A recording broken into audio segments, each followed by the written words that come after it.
एवढं आवरून-सावरून मी कुठे चालले ना, हे मी तुम्हाला पुढे सांगणारच आहे. पण त्याच्या आधी ना, आज भावाचा उपवास असतो, म्हणून त्याच्यासाठी साबुदाणा भिजायला घालत होते. म्हणजे भावासाठी नाही, माझ्यासाठीच.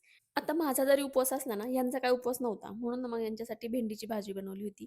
आणि हो, आता मी आवरून चालले होते वारुळाच्या पूजेला. आता आमच्या इकडे ना, नागपंचमीच्या आदल्या दिवशीच ना, भावाचा उपवास असतो आणि त्यासाठीच ना, मग वारुळाची पूजा पण करतात.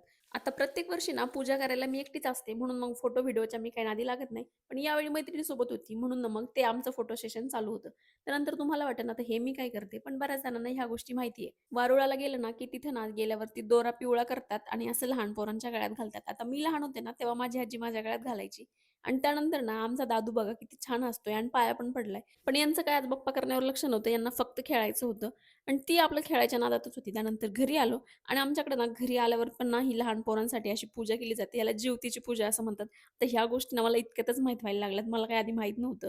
तुम्हाला पण माहिती आहे का? तर कमेंट करून नक्की सांगा.